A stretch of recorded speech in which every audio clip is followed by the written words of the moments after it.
Oh man, this was supposed to be our year, man. It was supposed to be the 2020 season.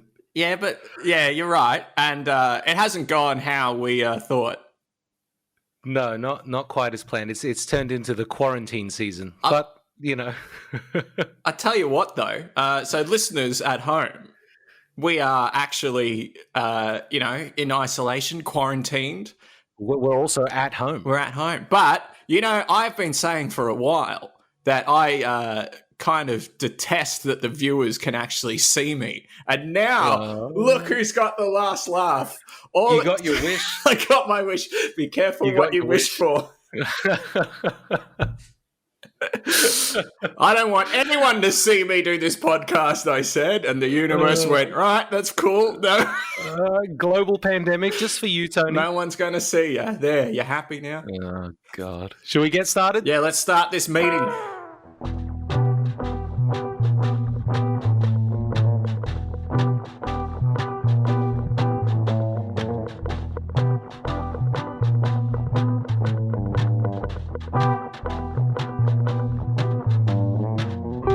Hello, ladies and gentlemen, and welcome to The Hidden Agenda. I'm Thanasi. I am Tony. And we're going to try as hard as we can to bring you a cracking show from the insides of our own minds. I mean, apartments today. Yes, it is a bit like that, sort of escaping into your own mind. It really is, isn't it? I mean, I've now been on holiday with myself for 3 weeks. I don't like me very much, it turns out. No? No. What? I'm shitty to spend time with. Oh, well, that's not good. I'm kind of, it's almost like a roller coaster. Oh, should we just, before we get too far into it, should we just jump into topic one? Oh, yeah, let's get right into it then, yeah.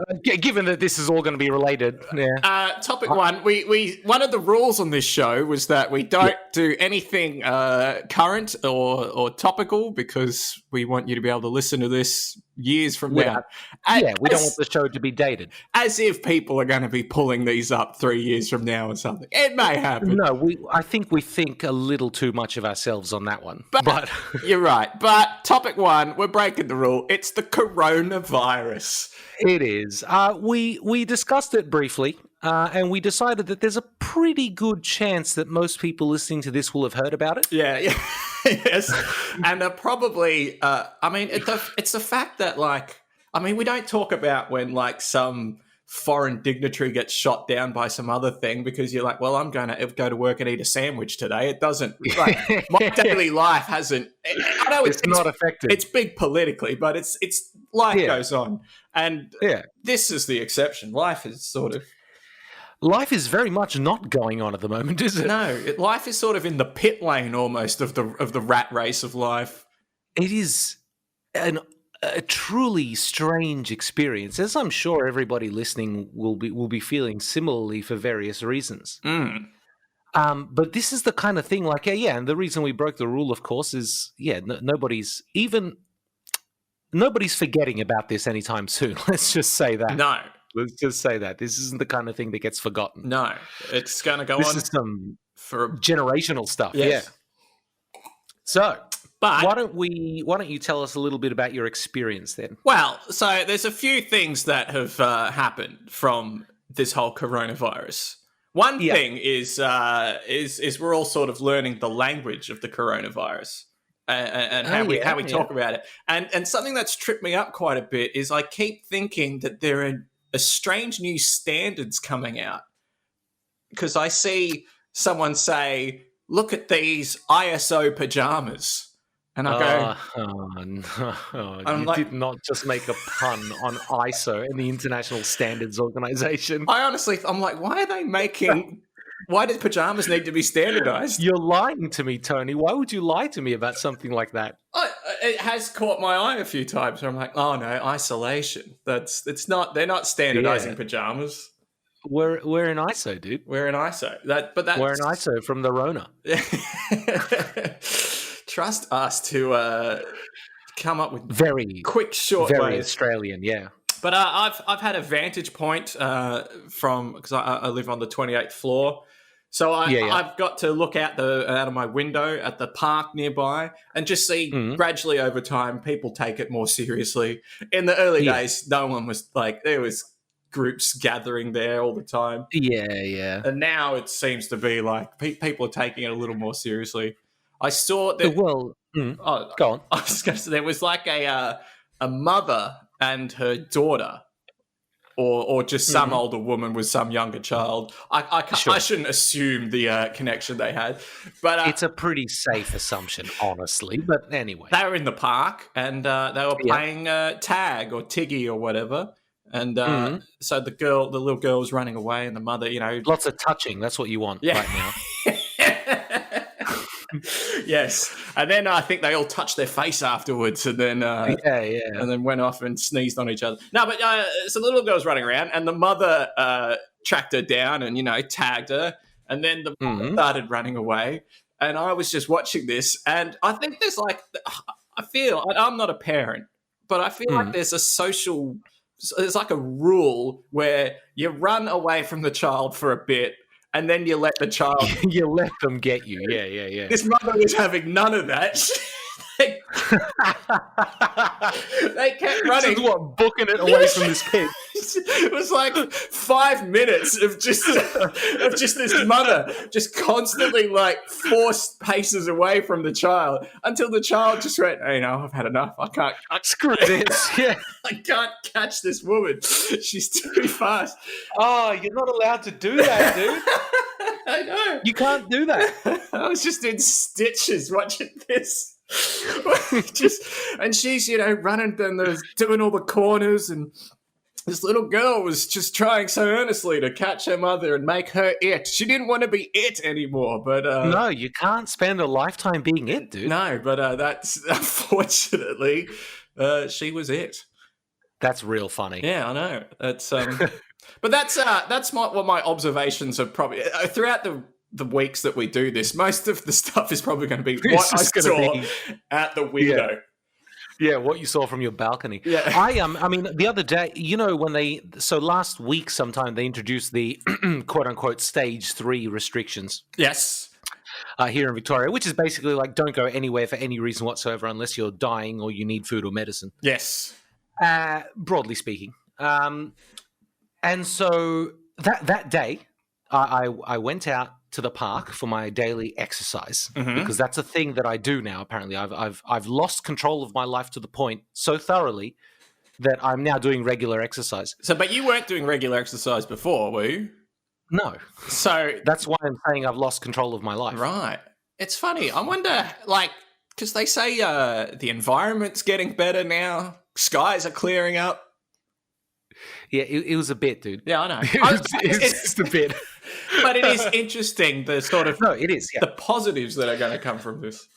Well, I mean, just as an aside, before I get back to my point, I think they noticed something like the nitrous oxide emissions from mainland China were down like 40% 2 weeks after the outbreak of the virus. And that's like, it's such a huge impact, the environment. Things would have started improving so quickly. But anyway, the day these restrictions came in, I went out to the park for my daily exercise, and at some point I sat down.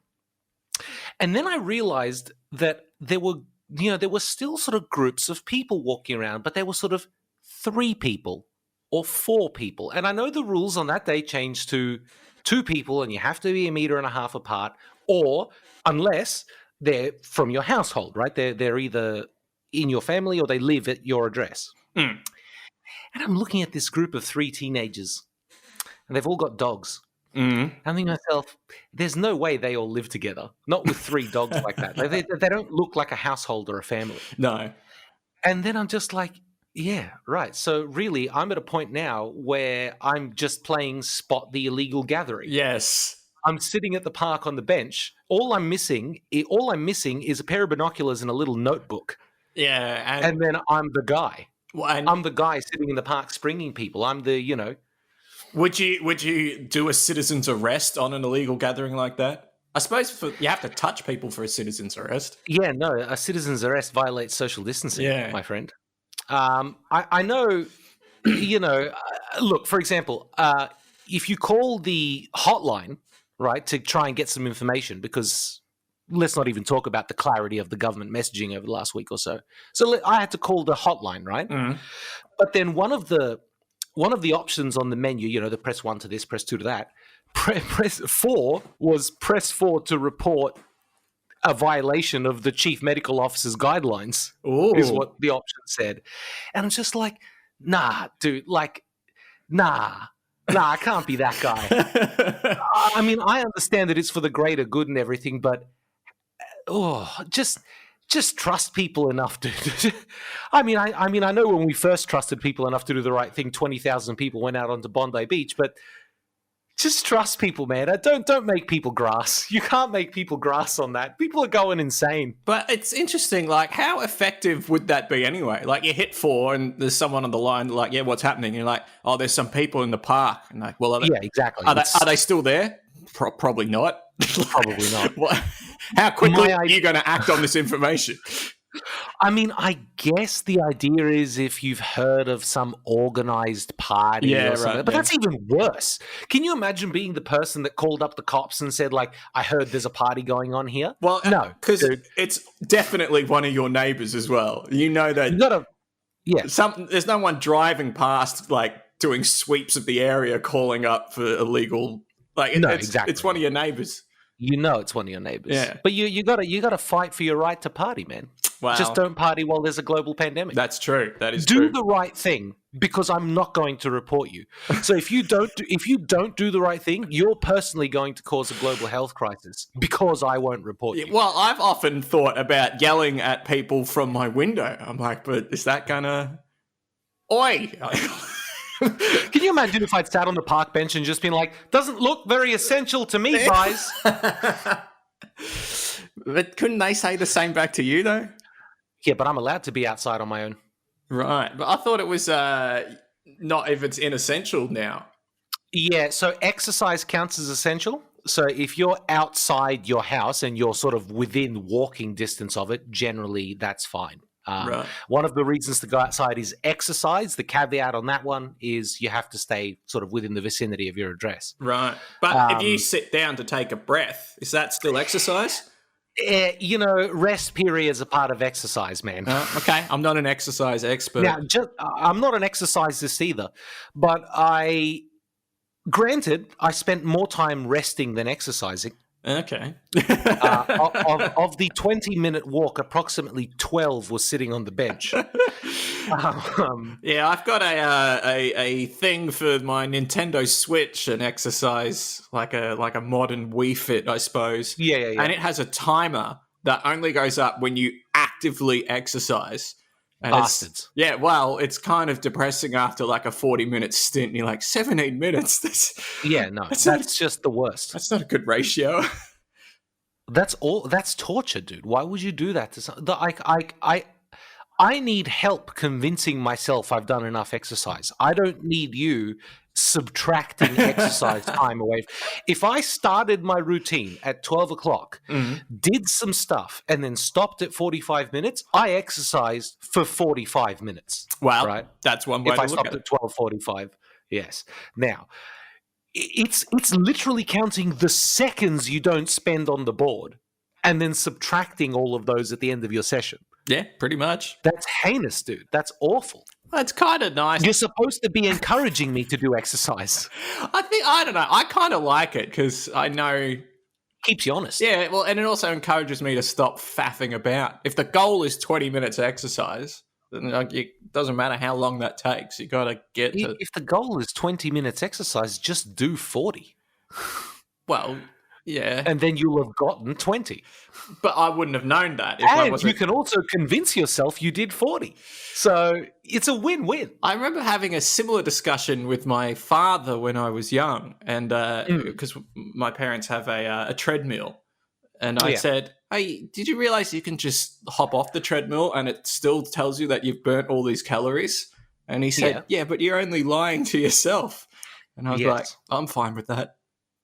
Yes, except the difference is that, like, look, something like a treadmill, I suppose it's a time commitment, right? but it's also not necessarily, like, I mean, unless you're going particularly quickly, it's not necessarily that strenuous. Whereas if you're doing, let's say, for example, you did a 1 hour rotation of various different weight sets, right? Yes. Well, at the end of that hour, you'll have spent a third of that time, at the very least, transferring between different bits of equipment or taking your sort of 30 or 45-second rests in between sets. By the end of that hour, you've done, 35, 40 minutes worth of exercise. Mm-hmm. But I think you can pretty comfortably say that you did an hour-long gym session. Like, I don't think anybody's holding that against you. Whereas a treadmill is kind of a different thing. There is no stopping. Yeah, there's no stopping. It sort of goes and it relies on you to be honest. Whereas the other session is just like, hey, you're just kind of doing stuff. And then when you get to the end of the hour, it's very different. Put it this way.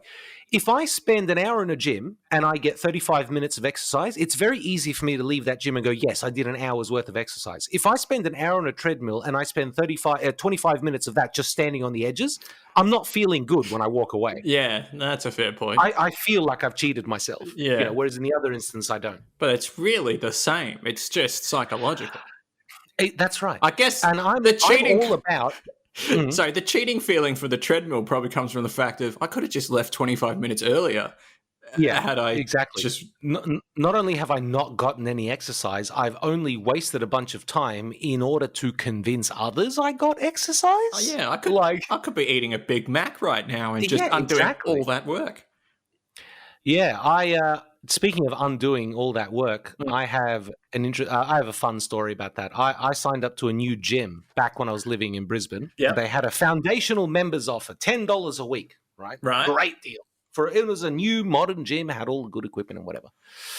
Me and two other friends signed up at the same time. We were all going to go together. We went the first time. We did our, whatever the hell it ended up being, not long, right? We left. We went and got McDonald's. Yep. We went one more time 2 days later. We left. We each smoked a cigar. and then none of us went back for the rest of the year. Right. And you still kept paying the $10? I paid that $10 a week for 58 weeks before I remembered to cancel it. Right. That is really the whole point of the gym, I suppose. Yeah, is to cancel it when you've decided that you're not going to go back. Yeah, well, for them, I kind of did the same thing with Disney Plus. I only cancelled that earlier this month. Yeah, that's how those submodels get you. If the subscription isn't high enough for you to actually really notice it, like, for example, I earn enough that I, $30-$40 a month kind of flies under the radar if I don't pay attention. And so, yeah, if anything, the perfect situation for them is you pay and don't use and therefore cause their facilities to deteriorate, right? That's their best case. Yeah. Is that you pay without using their gym. Yeah. So, yeah, they're not sending you reminders. Well, they should just offer that. $10, you get to come in, use the gym for free, or $5, you can't come in, but hey, it's cheaper. They should just reduce your sub automatically. Yeah. Like if you don't show up for 6 months, it just goes down to $5. This guy's not really costing us anything. We can't justify charging him. Yeah, but then maybe people would look at their thing and go, $5. I really should cancel. No, but then I have to dig out the number. I'll do it later. Bam, yeah. $5. But as soon as you go back in, it goes back up to 10. Yes, I like that. That's a good model. I like this model. So the subscription decreases, and hell, it could even decrease to like $1, like some cursory amount, right? But as soon as you go back, it goes back to the full price. Yes, some sort of like a half-life on a gym membership. If that had been the case, I would still be signed up to the first gym I signed up to 10 years ago. Assuming I could use that membership down in Victoria. We solved it, dude. That's it. We can open a gym now. We'll eventually get everybody on Earth signed up to our gym, and none of them will ever bother to cancel because it's only $1. Yeah. Well, I mean, things also try and do that. I mean, you could sort of just, when someone goes in to cancel, you just say, well, "What if you? Do you have any interest at all? What if we do it for $2?" And you go, $2. No. You ideally what you want is that the thing. Well, because if you do that, then they're just going to say, well, why didn't you charge me $2 to begin with? And you go, well, but this is a thing, though, with introductory offers and stuff. My my dad told me once he had a problem with he called up his power company and he said, "Oh, you've got this introductory offer here. It's similar to this introductory offer this other mob has. I want to be on that." And they said, "Oh no, that's for new customers." And he's like, "Why can't you give it to me? Like I've been with you for a while." "Oh, because you're not a new customer, sir." And he's like, "Well, I might as well just go join this other mob that's doing this." Yeah, exactly. And they said, "Oh no, don't do that." And he's like, "Why not?" Yeah, but why not? Why not? Oh, and what did they say? I don't recall. I don't think they had a good answer. I think that's why. No, you wouldn't have it. There's no good answer to that question. No. The only answer to that question is fine. I guess we'll do the deal for you. Yeah, but that makes sense, doesn't it? Yeah, that's funny. But yeah, no, I think that model could work. Yeah, the Half-Life model. The Half-Life model. Every 6 months, we halve your subscription price until you come back. The decay of gym membership. Yeah, gym membership decay is 6 months. Yeah, I like that. Yeah, so I'm into that. In other coronavirus news, yes, so Tinder was kind of useless for a little bit there. I guess this sort of ties into Date Watch. Yeah. Sort of starting up Date Watch again. Yeah, but Tinder was useless for a while. And then they actually did something quite clever. Ah, yes. They said, hey, because they have a thing, if you pay, that you can match with anyone around the world. You can just pick a spot and then you can... And swipe in that area, right? And they said, well, while everyone is stuck at home and not meeting up with anyone anyway, we'll just make that a free feature for everyone. Yes. I have to say... that sounds like it would be really annoying. I actually quite enjoyed it. It's because, I've been matching with people, just talk to them for a little bit. And there's something about knowing that I'm never going to be able to meet these women that just takes all the stress out of dating. Well, yeah, there's no pressure. There's no pressure. There's no pressure because you're never going to be in a room with them. No, I was thinking like, oh, should I try this line, that line? Oh, no, what line? What for? Why? Send it off. Why not? She might interpret it the wrong way. I don't care. She's 15,000 kilometers away from me. And not only that, the only thing you could get out of her is something you could Google in 30 seconds. So, you don't need... Well, am I wrong? It depends if you're interested in the art of conversation. Which I kind of am sometimes. Yes, but what I'm saying is, like, you made the point that, like, should I try this line? Yeah, but why? there's no reason. Well, it's good. It's research on whether the line is any good. The lines will work now because people are clamoring to talk to anybody even mildly interesting now. Well, it's my matches have gone up. I think I do better with people who are nowhere near me. Women like me the further away I am. Yeah, that's unfortunate. Like, oh, he's quite far away. I like him. I'll give him a match. Yeah. Well, at this distance, he can't really be unsafe, so we'll give him a go. It's a little shame that the liking of me is inversely proportional to the distance. The distance from you. Yes. The other thing I learnt was not a lot of action in North Korea. It's No, believe it or not, it's a bit of a wasteland. Interesting. Do they even have internet there? Well, it wasn't. They've got an intranet there, right? Yeah, they do. I don't know. Yeah, I don't know if they have Tinder. It wasn't zero though. There was people in Pyongyang. Yeah, that's because other people use that feature. Yeah, probably to go to North Korea for shits and giggles. Yes, yeah, I think so. Yeah, it would be. That's pretty funny though. Now you mentioned North Korea, just reminded me of a funny thing way back in the day. Justin Bieber had set up an online vote for, where he should go and perform next. And a particular online forum went and took over this vote and attempted to send him to North Korea. Of course, he didn't go. Later on, maybe 6 or 12 months later on, Pitbull, Mr. Worldwide, the rapper, did a similar thing. And the same online forum decided to hijack the vote. But this time they figured they'd send him somewhere ridiculous, but not so ridiculous that he wouldn't go. And so the place that won was the car park of a Walmart in Anchorage, Alaska. Right. And he went. He went and had the concert in the car park of this Walmart in Anchorage, Alaska. How well populated was the concert? It was apparently quite successful. The pictures that I saw looked like people had gone, and there was heaps of stuff, heaps of people there and stuff. Because to them, it's like the most important or exciting thing that's happened in the last forever, probably. I'm sure the Walmart probably played it up as well. Who lives in Alaska, dude? There's got to be some people. Oh, I'll find out. I'll go to Tinder and yeah, just set yourself to Alaska. I'll set myself to Alaska. We'll find out who lives there.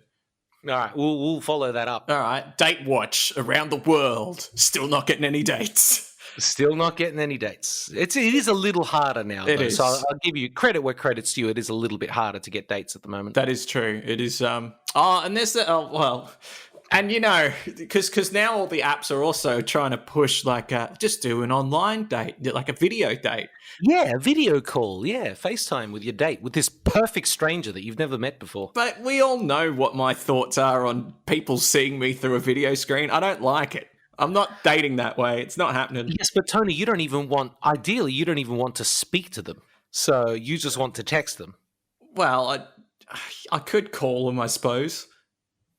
You don't sound very convincing. I don't like talking on the phone either. I know. We've been over this. I want to meet face to face. See, but the thing with the online date that I imagine would be difficult. It's crap. It's crap. I haven't even done it. I know it's crap. Because if you go, hey, let's meet up at a bar, you go to a bar, you shoot your 4 bits of conversation, you go, oh, crap, what am I going to say? And then you escape. Well, but then you go, well, it's an interesting moose head on the wall. How much do you think that moose head? Oh, these drinks are quite nice, blah, blah, blah. When it's a video... you've got an environment to play with your conversation. Exactly. Yeah. But with a video, it's like laser focused in on, that's some... No, there's no reason. There's no reason you can't flip the camera over and go, hey, that's an interesting pile of crap over in the corner there that's been building up for the last 3 weeks. Over here is my overflowing laundry hamper because I can't be bothered doing the washing. Yeah, I don't think that would go well for me. Unless they Was there nothing interesting in your house? I don't know, not... Just go to the balcony and show her the mother being chased by the child infinitely. Yeah, but I don't know. Nah, I'm not doing it. I know what you mean. It's I don't know. But personally, it's honestly a little bit strange, kind of in a sort of strange way. I know virtually, but sort of inviting someone into my home before I've even met them. It's weird. It's weird. I wouldn't feel comfortable firing up the old FaceTime video chat app with literally a perfect stranger, like someone I've exchanged a handful of text messages with. No, it seems uncomfortable. Well, yeah, I don't particularly want to do that either.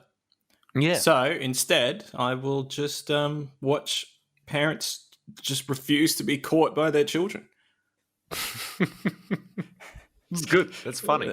I like that. Oh, man. We got anything more to say on the coronavirus?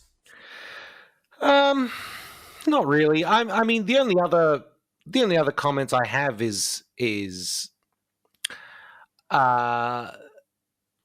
in Victoria we have what's called the quarantine enforcement force, or whatever they're called, the isolation enforcement force. Anyway, we've got a specific group of 500 police officers whose sole job is to make sure the people that are supposed to be inside are staying inside. Mm-hmm.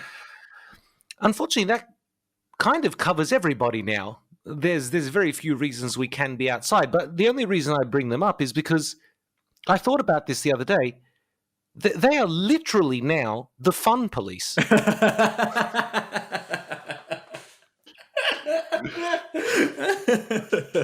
That's true. Yeah. We have an official fun police now. We don't call them that. I mean, the police have always kind of been the fun police, but there were ways to have fun that didn't involve the police. Now you can't have fun without the police being involved. That's true. I've never really seen a police officer say there's not enough fun going on around here. No, they'll never do that. No. They'll never do that. But in the general case, they'll allow fun to be had as long as it's not too raucous. Yeah, nice law-abiding offense. Fun. Nice law-abiding fun, yeah. Whereas now, it's just no fun allowed. Like it's literally, you seen that picture of the little cartoon picture of the robot with the big sign that says "No fun allowed"? I have not. Yeah, it was a very common macro years ago. And anyway, it's literally that. I'm just staring out the window. I'm standing on my balcony, staring out onto the street, or in that direction anyway. I can't quite see the street, and just I'm having thoughts like, man, I wonder what it's like out on the street today. That's not a thought humans have. That's not a sane thing to cross your mind. No. What? Who the hell cares what's going on at the front of my house on the street? Well, now I'm curious. Yeah. You see, now it's been so long since I've been out on the street anywhere beyond the few hundred meters around my house. I had to drive to a pharmacy because my local one was closed. I had to drive one sort of up the road, sort of a couple of kilometers up the road on the weekend. And I was going past things that I've driven by a million times, right? But I haven't seen in like the last month now. I was just like, I never realized how cool that was. It's just a plain old building, right?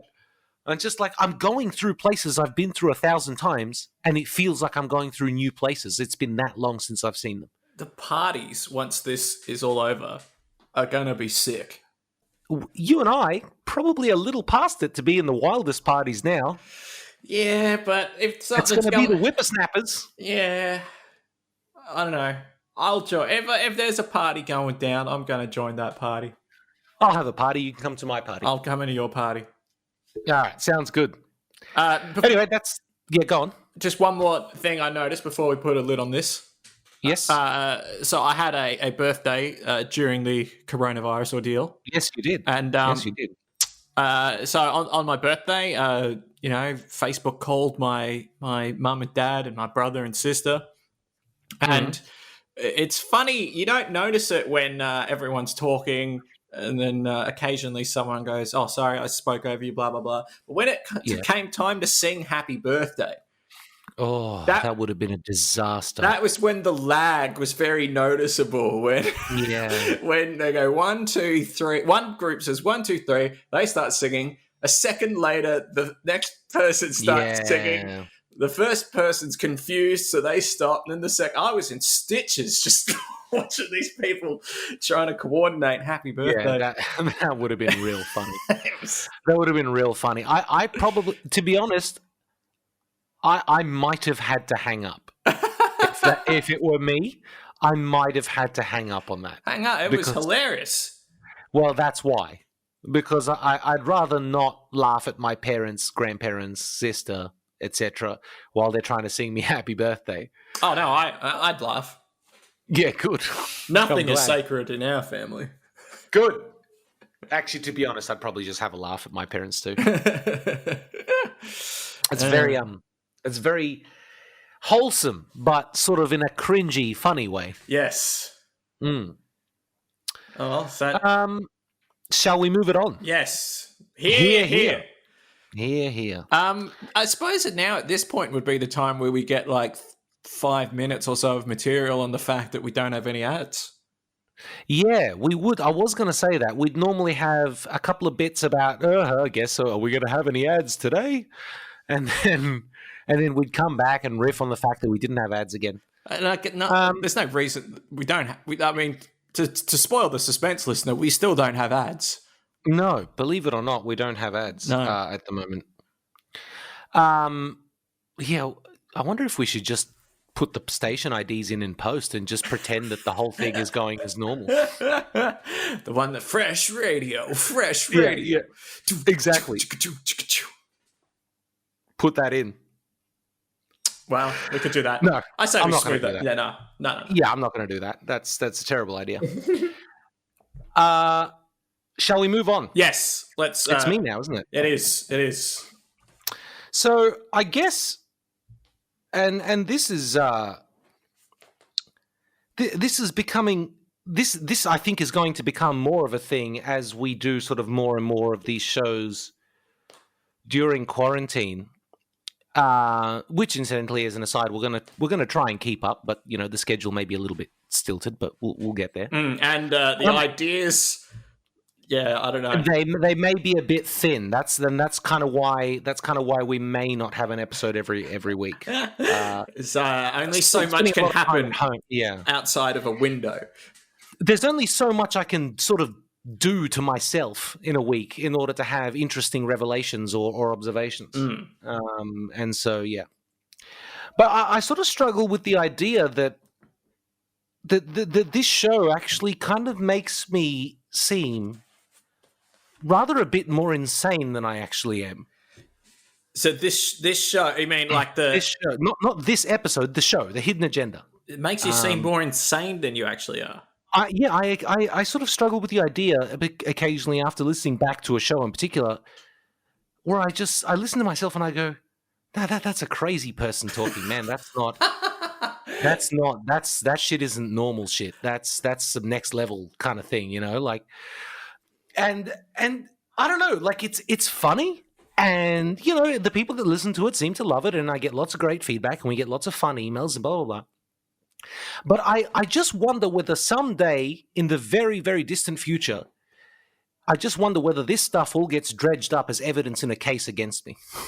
Right. And what are they gonna... I don't know. I may even be able to use this stuff as an insanity defense, right? I don't... Are there any bits in particular that you? It's the yelling over inane stuff mostly. I think. I mean, look, you're talking. You're talking to, and I'm talking about a man that spent 10, 15 minutes ranting and raving like a lunatic about a tap that was an inch too close to the front of the sink. Yes. Right.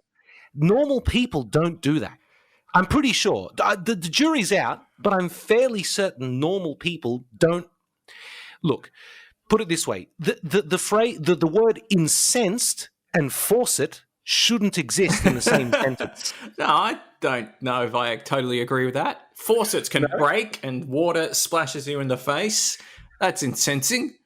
Yeah, momentarily. Like if you said to someone, "My tap broke and sprayed me with water and that pissed me off," yeah, sure.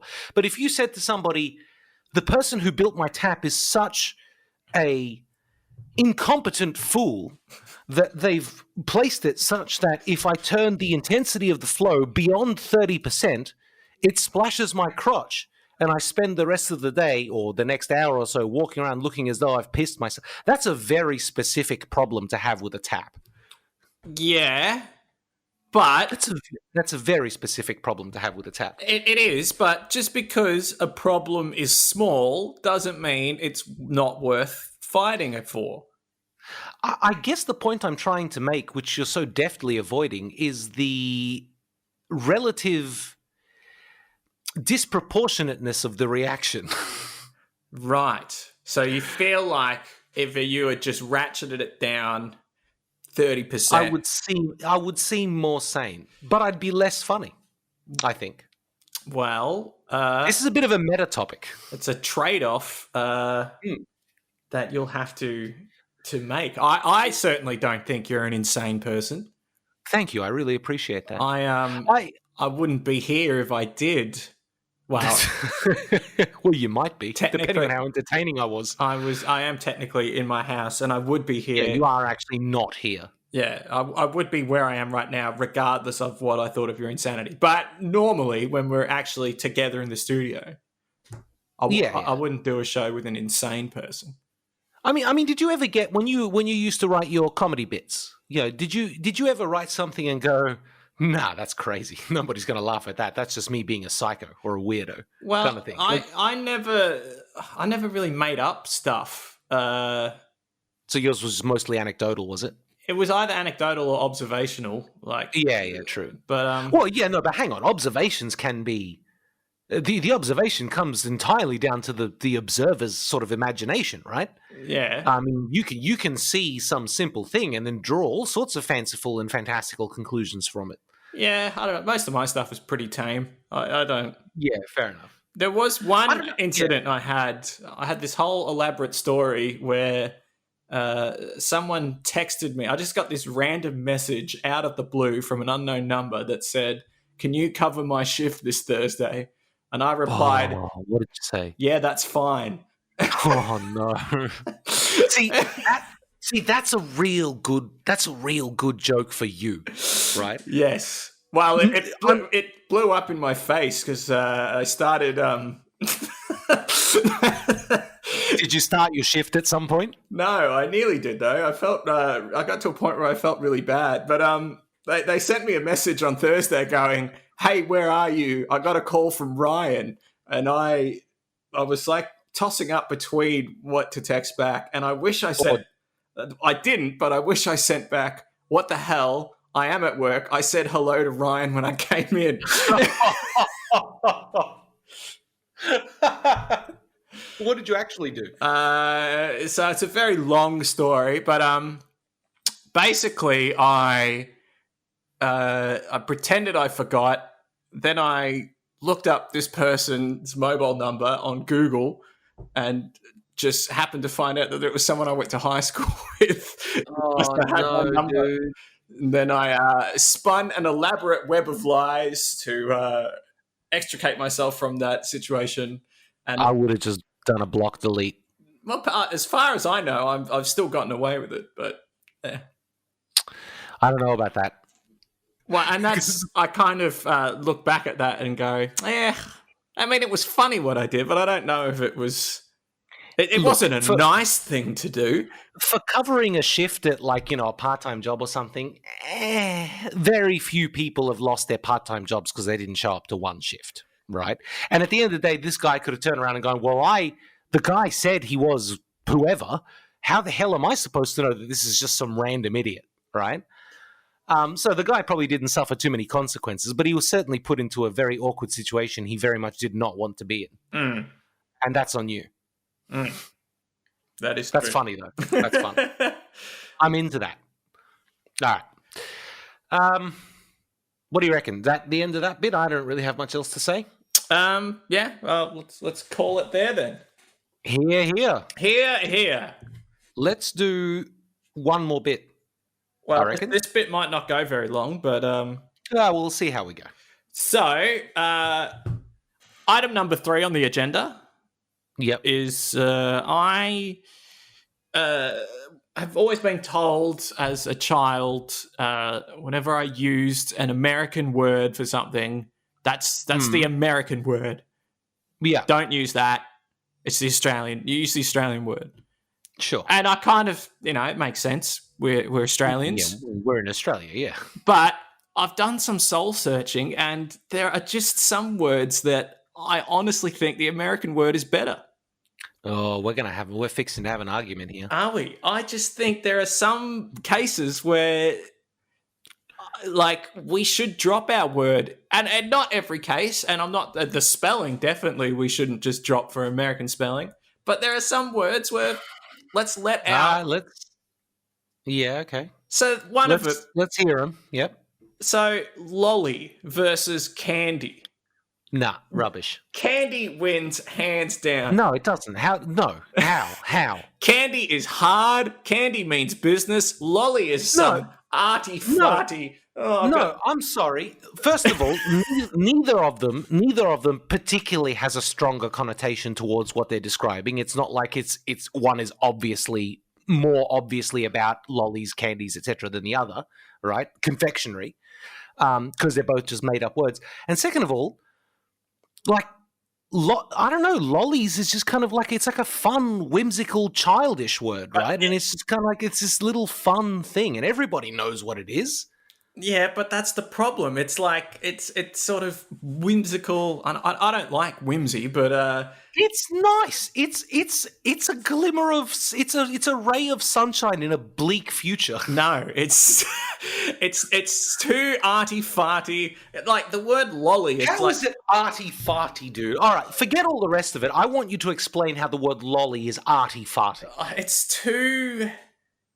Go on then. Look, I'm struggling with putting into words how I feel about this. The thing with candy is it has 2 explosive consonants in it. It's pow, candy, pow. Lolly is kind of like if I said to someone, I dropped my lollies. That's and I want to ask you a question, right? All right. You're heading home, and Yeah. you have to pick one of two dark forests to walk through. Sure. One of them, there's been a lot of killings by the candy killer. Yeah. He leaves a bit of candy with everybody. The other Sure. one, the lolly killer. Sure. Which path are you taking? The lolly killer. Exactly. It's not a hard. It's. It sounds nicer. Lollies are nice, dude. That's all I'm going for here. Lolly sounds like a nicer word for lollies than candy does. Lollies just sounds like trying to hold yogurt in your hands. It just. What? It's just. Hang on. The words that just came out of your mouth were lollies sounds like trying to hold yogurt in your hands. Yeah, saying the word lollies, projecting the word lolly from my mouth is like the oral equivalent of holding yogurt in your hands. You're like, going to need to explain that. It's just like you got the same word there twice. It's just sort of flowing, like yogurt flowing from your hands. It just sort of flops out of your mouth. You're literally, it's incredible to me. All of the things, somebody might look at a poem, for example, and say, this is quite flowing.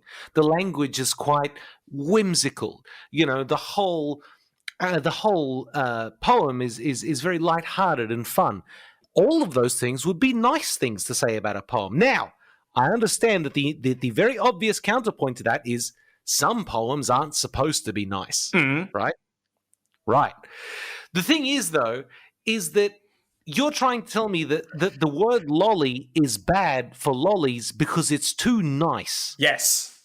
But lollies are quite nice. I just think I think candy is a bigger part of people's lives than everyone wants to admit. It's not just for children, although it's a big part of children's lives, but it is big business.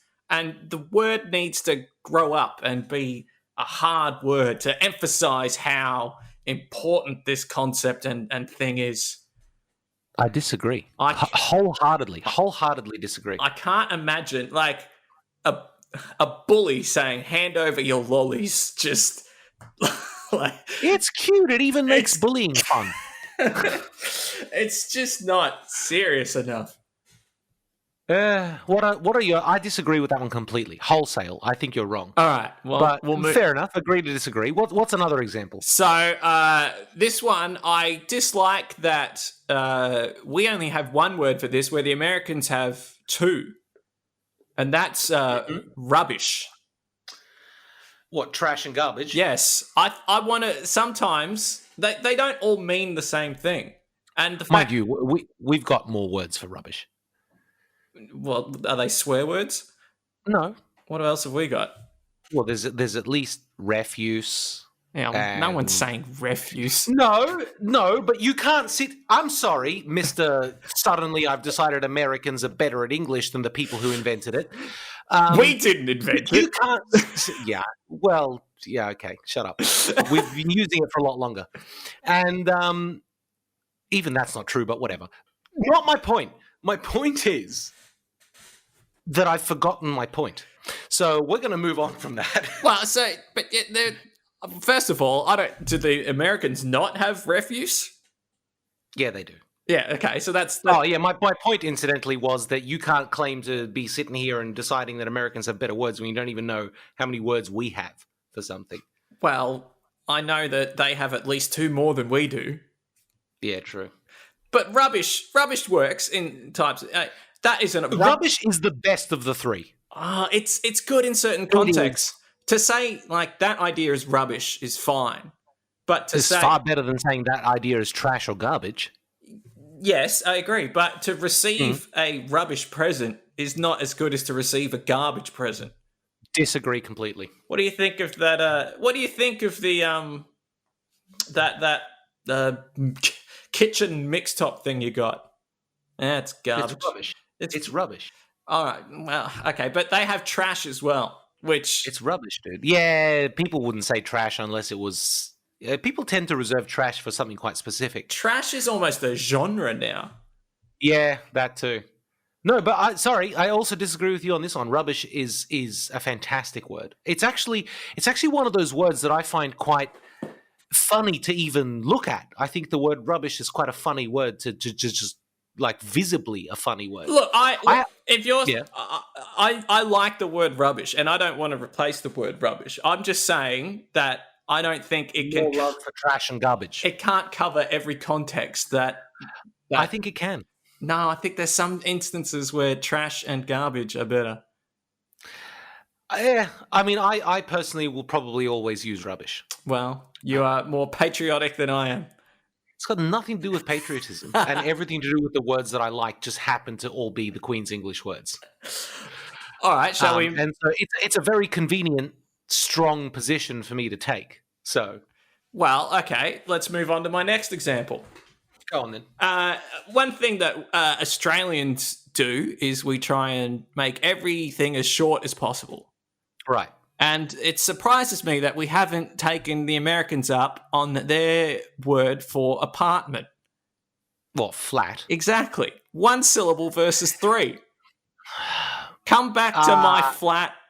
Like, it's so succinctly sums up. I'm having yeah. If I lived in this apartment with someone else, would I mean, Americans can say, "Oh, my flatmate's around." I'm not saying my apartment mate is here. That's a mouthful. 4 syllables. Is flat definitely American? I don't know. They use it. Because I've definitely heard it enough here to think that it's basically just another word for apartment. I haven't really heard it here at all. I feel conscious whenever I reach for the word flat and I go, that's not really a word I should be using. Yeah, I mean, I don't really use it unless I've heard, like, if it's come up in the conversation before, I might. It's not a word I go to naturally, I guess. I just say apartment. But so many syllables. Apartment. It's a small house. It needs a small word. Yeah, flat doesn't make any sense. I mean, apartment doesn't make much more sense, but flat makes even less sense. But what has the sense got to do with it? It's a series of sounds that describes a concept that other people recognize. Yeah, but a lot of those series of sounds are made up of smaller series of sounds, right? Yeah.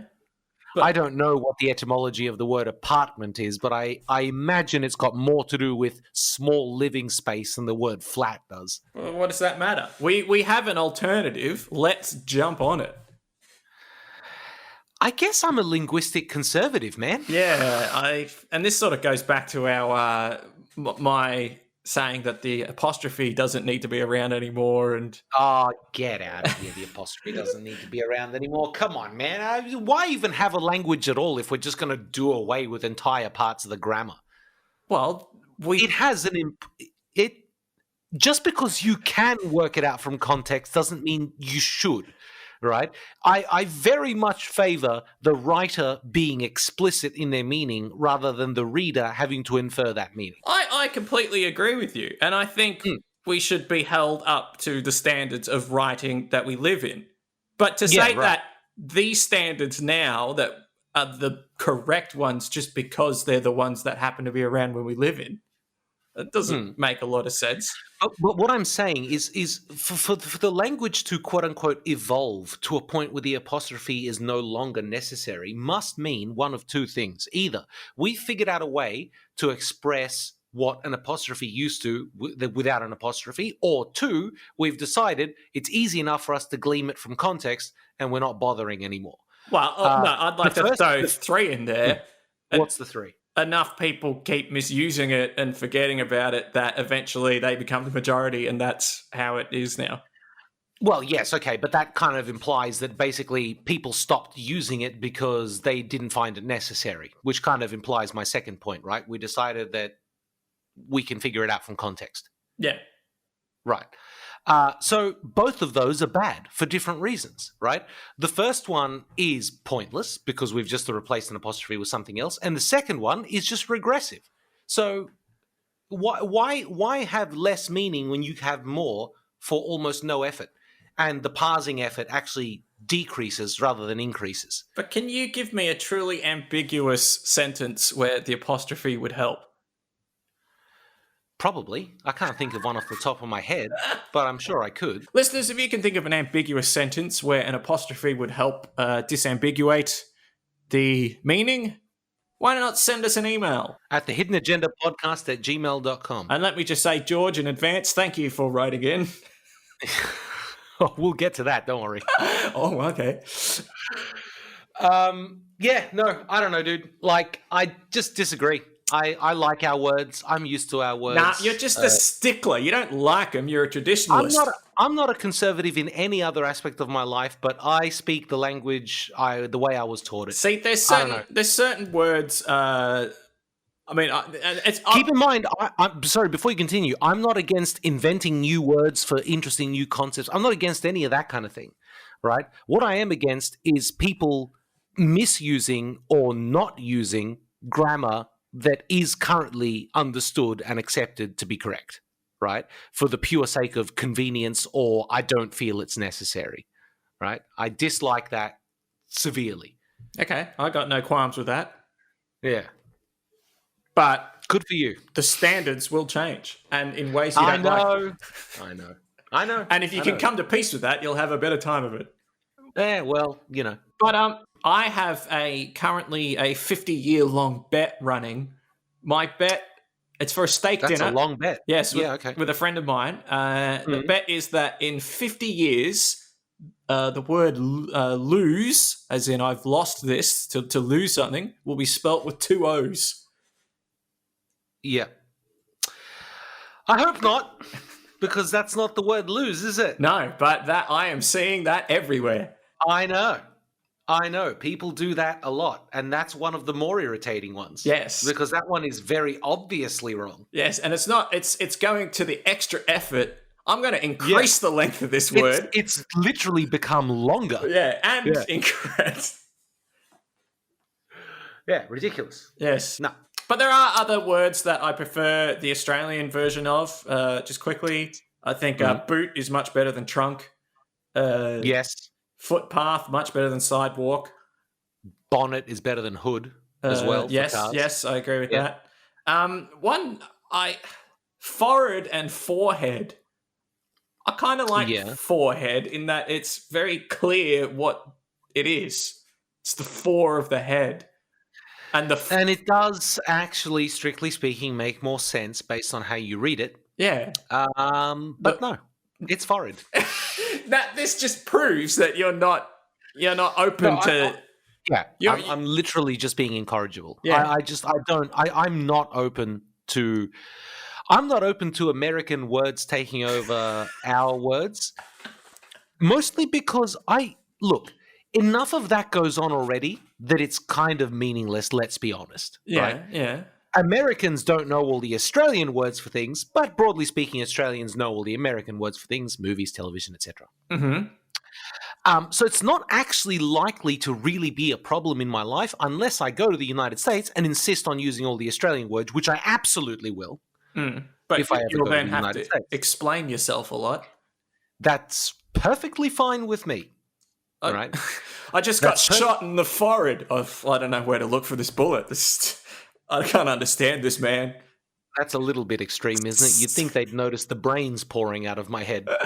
Well, you never know. One of the points that I just wanted to touch on now that we're talking about language is, are you familiar with the concept of the inherently funny word? Yes, I am, but none spring to mind.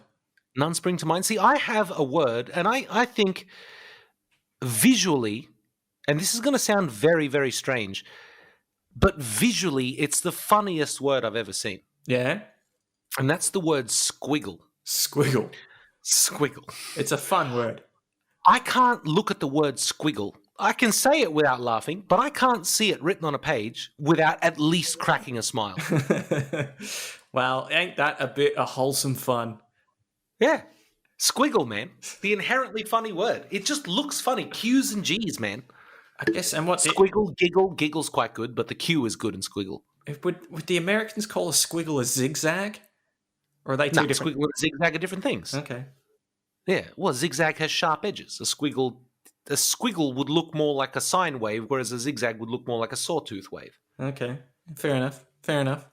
Theoretically. But a squiggle is also just a random scribble, right? So I feel like that definitely, you should put that up on Urban Dictionary. a squiggle is more like a sine wave, and a zigzag is more like a sawtooth. Yeah, maybe. Yeah. Oh, you get people just disagreeing with me. I can't be bothered with people that disagree with me. Fair enough. Anyway, shall we call it? Yes, let's call the that. end of the episode. Yes, we shall. Here on that one. Only 3 topics this episode. We actually got a lot of meat out of them. Well, yeah. I got a couple of emails I want to go through. Awesome.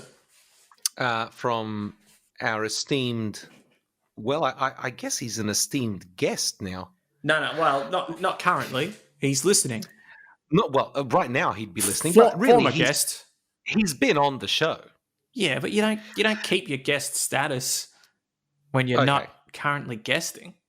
Well, I have a feeling that our friend George, esteemed listener George, has different ideas about that. Okay.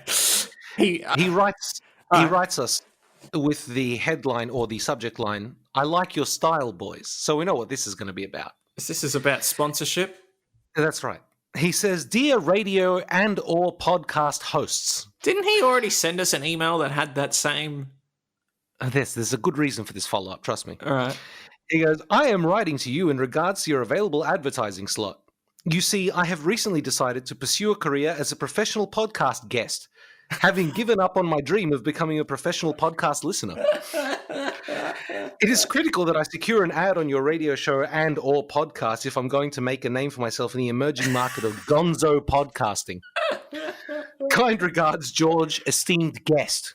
I like he's planning on writing our coattails. I know. Well, we're so huge. Yeah, we don't have coattails. We're not. We The can't even. man is loyal. There's a reason he is esteemed, such as he is. The reason is you just gave him the name Esteemed, and then he interacted a lot. I think he earned his esteem. Oh yeah, look, but I'm saying it was all kicked off by. That may have been my fault. I wouldn't say fault. There's nothing wrong with being you know esteemed. what I mean? My doing. You're my doing. Yeah. Yes. But no, as it turns out, because his previous email was offering his services as a professional podcast listener. Yes. But now, of course, that he's been on the show, he wants to be a professional podcast guest. Yeah, I guess since we kind of have control over the ads on this, we'll let you know. Yeah. Oh, boy. All right. That's all the other business I've got. Oh, I thought there was, didn't you say there were 2 emails? Did I? Oh, I did. Sorry, there are 2. My mistake. Yes, no, you're right. He also sends another email regards to... Also... Huh? It's also George. Of course it is. Who else was it going to be? I got my hopes up for a second there. No. It's just never anyone else. All right. I suppose we did get one by Ruby last time. But George also says this is related to my being a professional artist now. Oh, yes. He says, "Congratulations to Thanasi for selling his art. Thanasi claims that this officially makes him an artist." I don't like the sound of this so far. So Thanasi seems to be defining artist as to mean a person whose art has been bought by a willing buyer.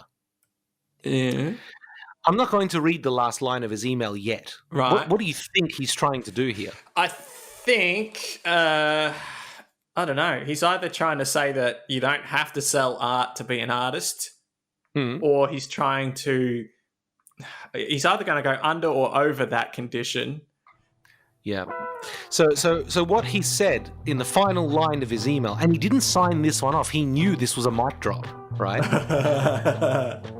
He writes, "Isn't that pretty much Tony's definition of a salad?"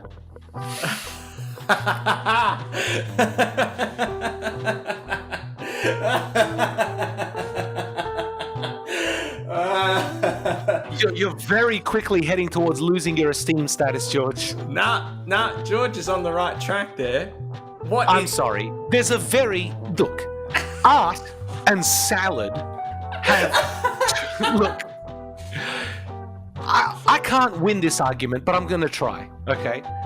Art is very specifically and very purposely nebulous and broad. Art is whatever it is in the eye of the creator of the piece of art. I still hold firmly that a salad is a well understood thing that we have a definition for and that yours doesn't stick. That's all I'm prepared to say about it. Art is subjective, salad is objective. That is a very silly stance to take. Why? Art is objective to who? Subjective to who? These are all definitions. They're all ephemeral. No, art is subjective. Salad isn't. So if I sell you... Oh, no, I don't even want to. We're not going to do. Look, this is the problem. This was the only email I've ever responded to, and I simply wrote back, George, this is going to cause chaos. He's 100% right, though. I'm so angry I dropped my phone on my desk. He's not. This is not the thing. Well, we may have to discuss this next episode. We may have to take this offline. All right. I think that's everything from us today, ladies and gents. Yes. Tony and Thanasi. I've been Tony. This has been The Hidden Agenda. Yes. Stay safe out there. Stay safe out there, of course. And we'll catch you when we catch you at this point, I suppose. Yes, you will. Thank you very much. Bye-bye. See ya.